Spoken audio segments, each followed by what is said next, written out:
This morning, as I came across the hill that goes down toward the last little finish, I thought about Dr. Birdseye. Last year was really awesome. He was one of the inaugural 110 runners of the first Peachtree Road Race in 1970.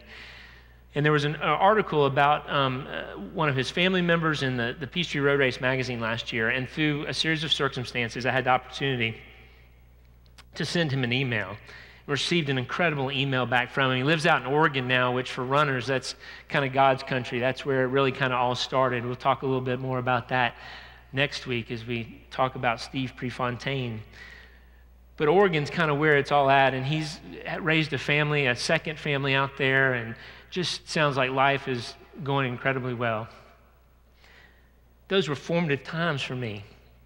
As I think about this text, I had to learn how to exercise self-control. I had to go to practice on a regular basis. I had to be there. I had to work hard. I couldn't, toward the end of the race, just dog it just because my points weren't going to count. Because what I did was important to myself, to Dr. Birdseye, just in case maybe someday the first 8 runners on the team fell over and he needed my points that day, then all would be well.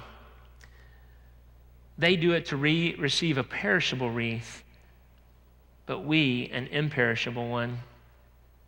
You see, no matter what we compete on or about or for on earth, whatever it is that we have, trophies, t-shirts, awards, certificates, plaques, they're all going to go away. They're all going to fade. But the reward we have when we place our faith in Christ can never be taken away. It doesn't fade. In fact, it grows stronger as the years go by. The t-shirts on the bottom of this pile, I used to wear them a lot. Like I used to wear them out. First few years, I'd just wear them and wear them and wear them. And they get all faded and worn out. This one doesn't have any holes in it. Shannon gets embarrassed. My regular t-shirts, they just don't get comfortable until they start getting holes in them. By the time they get soft, what I started doing throughout the years was I would wear them once or twice, and then I would wash them and fold them and put them in a drawer, and they've sat in the drawer looking just like that all these years. They sit there, perishable wreaths. I told you last week that we're not going to run aimlessly around here. Our text this morning says we're not going to run aimlessly as though boxing in the air. We're going to run with a purpose.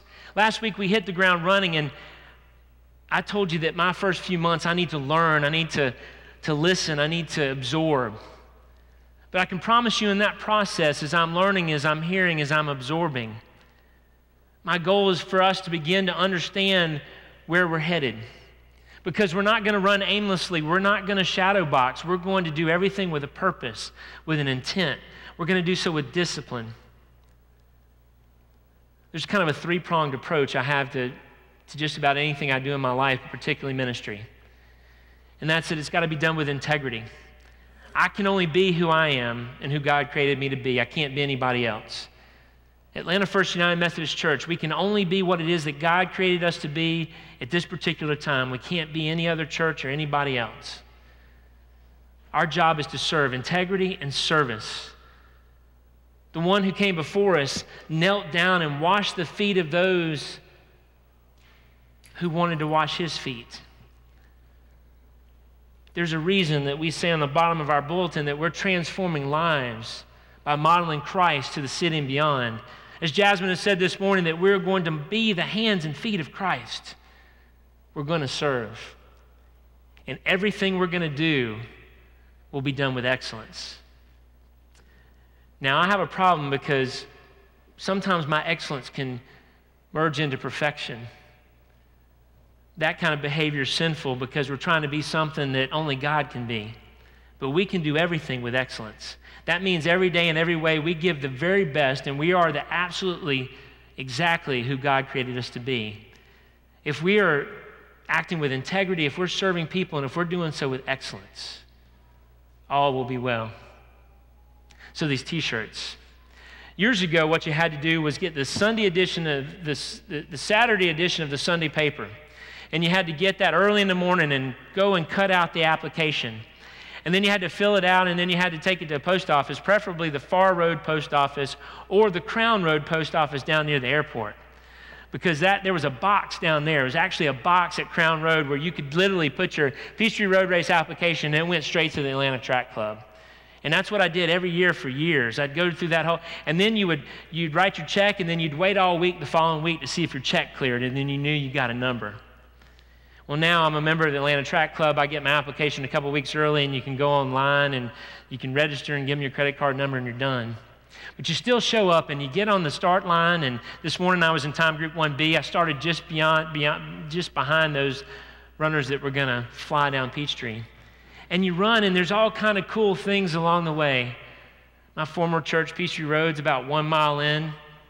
You go down the hill a little bit, and at the Cathedral of St. Philip, Dean Candler's always out there sprinkling holy water on people as you run by. Then, as you know, there's Cardiac Hill. Just before you get to Cardiac Hill, you finish 3 miles. And you know the Darlington apartments that are on the left right there? I get real nervous when the population sign starts going backwards. That's not a good sign of what's happening up ahead, if that's not good. You keep running. Everybody thinks that's a first-timer thinks that that's the hardest part of the race. But it's a steep incline, and you go over that steep incline, and then it's a gentle, gradual hill all the way up toward the Art Center. And then you go back down again, and there's a lot more uphill after that.